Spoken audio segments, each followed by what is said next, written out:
How to grow Valvariella, mushroom or banana, mushroom at home. Watch the full video to learn how to grow it.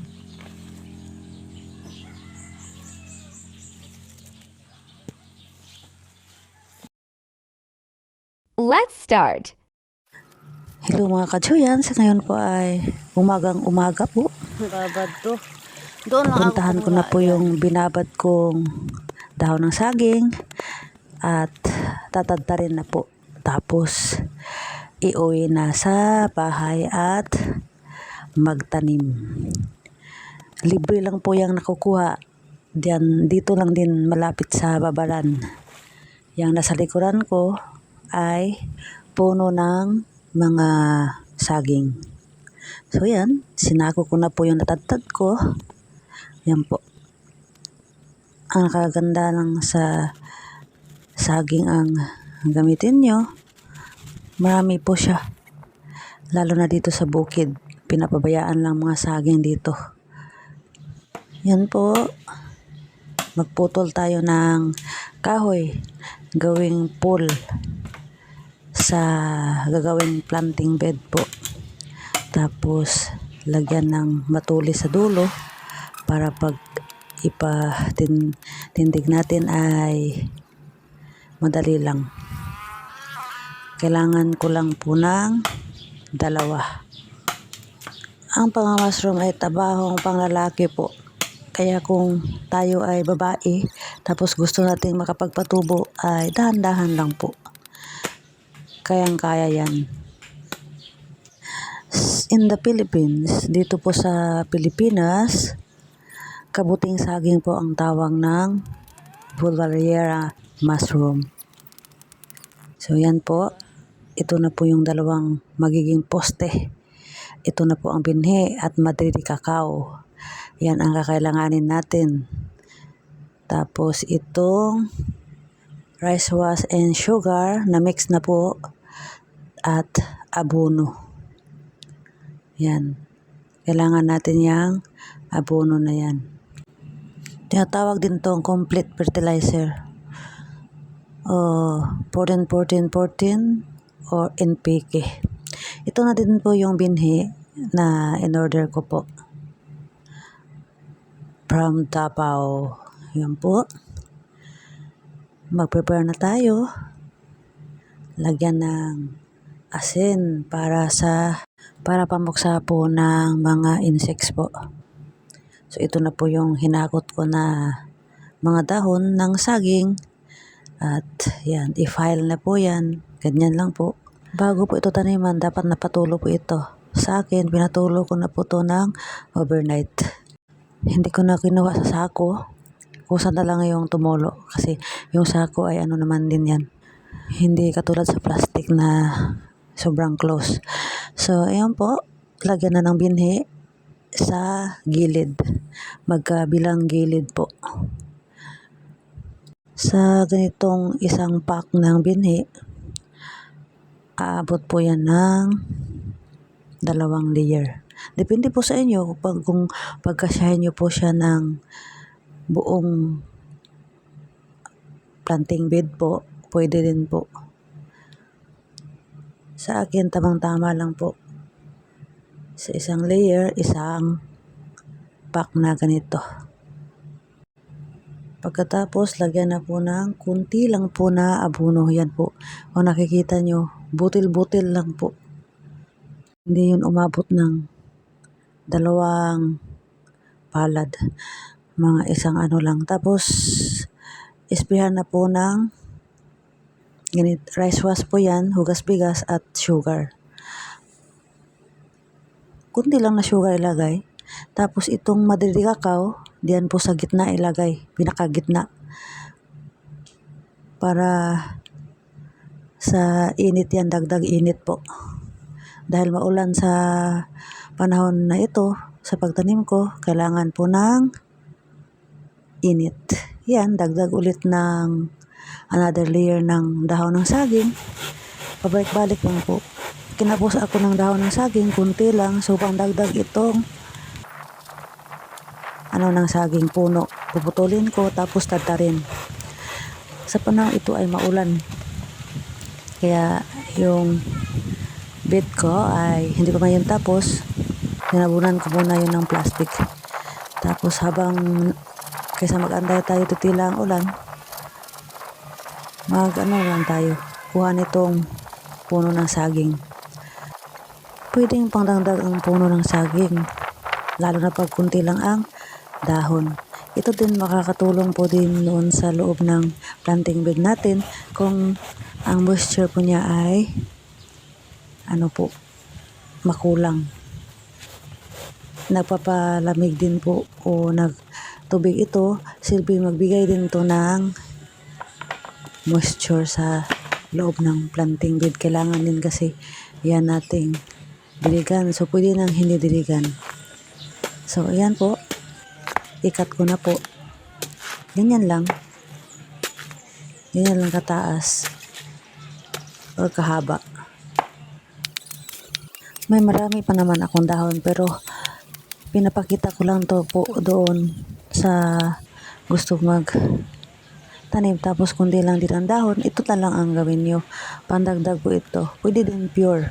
Pure na ganito lang po ng saging. So yan, nag-continue na ako. Yung first layer na una dahon, pagkasunod ay yan, binhi o spawn. Pagkatapos ay abono. Yung abono konti lang talaga. Mga 3 kutsara siguro sa isang ganyan po, isang layer. Tapos isang pack na binhi. Yan, yan yung abono. Kunti lang nilagay ko. Yan. Kasi pag ma-over din ng abono ay pwedeng baka sira ng binhi. Nagpapainit din yan, dagdag pagpainit ang abono. Itong dahon ng Madrid Cacao, isa din tong insect repellent at nabibigay ng init din na ating planting bed. Humanap lang ako ng paraan na mapanatili ang init sa planting bed kasi dito po ay tag-ulan. Yan, nilagay ko na po ang puno ng trunks ng saging. So yan, yung dahon, dagdag naman. Yan po. Yan pang dagdag sa plat. Ulit lang na paraan hanggang sa desired nyong taas ng planting bed nyo. Sa akin 4 layers lang, hanggang 4 layers. Ito din, pwede din i-apply sa indoor. Ganito lang din ang paraan. Ito po ay nasa ilalim ng puno, malaking puno, para nasa lilim pa din. Kailangan sa malilim, hindi direct into sunlight po, para maganda po at mag-success po ang pag-growing nito. So, yan po. Ulit lang, abono ulit. Tapos itong Madrid Cacao. Yan, spray muna. Dagdag nutrients yan sa ating. Yan po ang itsura ng Madrid Cacao. Marami po kaming tanim diyan sa likuran namin. So, nakukuha ko po itong lahat libre. Ang binili ko lang po dito ay ang sugar, abono, at saka itong spawn o binhi. Kaya nag-order ako ng binhi o spawn kasi naubusan ako ng ito po, kabuting saging. Nag-grow ako nung sa dayami, naubos po, so hindi ako nakagawa ng spawn. Ayan po, tapos na, tabunan ng last layer ay tabunan ng ganyan po. Hindi, yung dahon na yan ng saging. Tapos, yung excess na ginunding nyo, ilagay lang sa top, pangdagdag tabon po, or takip. Yan, i-straight nyo lang po pagkagunting. Yan, gupitin nyo po. Para pag mag-fruiting na po ito o mag-produce na ng bunga ay makikita nyo agad at hindi kayo mahihirapan sa pag-harvest. Yan, dinagdagan ko ng kada gilid at saka sa top ng Madrid Cacao para sa dagdag init. So, for incubation na po ito, yan, takpan na mabuti. Yung gamit kong plastic ay plastic ng fertilizer po yan. Ang iba ay binili ko yung pang garbage bag, malaki.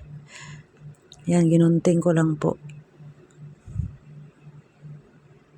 Yan, makapal ang ang plastic, dinoble ko pagkatakip para sure na hindi makapasok ang hangin at saka hindi sisingaw. Dapat ay na ipon talaga ang init sa loob nito. So yan, magkuha ng bato, panglagay diyan sa gilid ng plastic para po hindi siya aangat. Yan, diyan siguraduhin ipasok talaga ang plastic para tiyak na mamit mo po ang init na kakailanganin ng mycelium para magkalat. Yan, for incubation na po yan. Hayaan ng 4 na araw bago i-gas exchange. 5 o'clock pa lang ng umaga. So ngayon ay makikita natin sa labas ang namumukadkad na. Yan, open natin. Kahapon binaha to. Yan. Ngayon ay wala na. Hindi na nabahaan. So, oh! Sobrang, ano na oh. Tingnan niyo po ang spores nila. Medyo.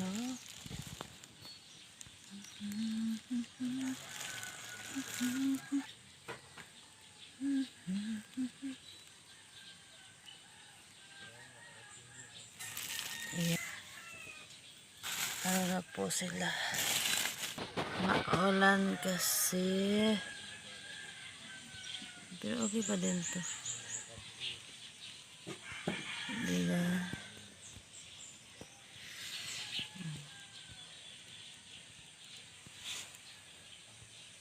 Itong isa hindi pa nag-release ng spores. Ganyan siya. Malapad.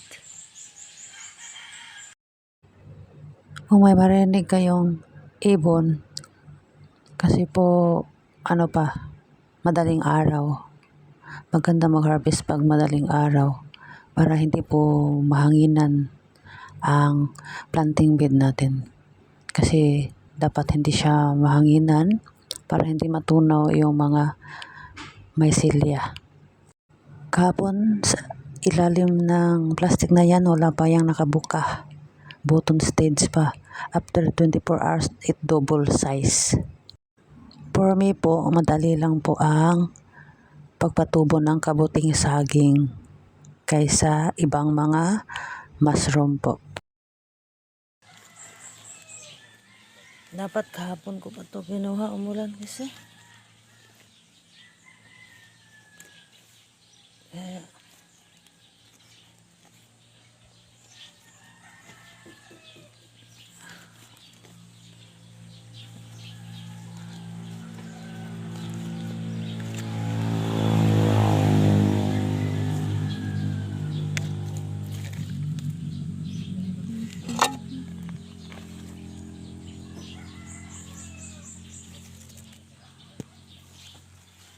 Okay pa to. Hindi pa ranta eh. Nag-release lang ng spores. Yan.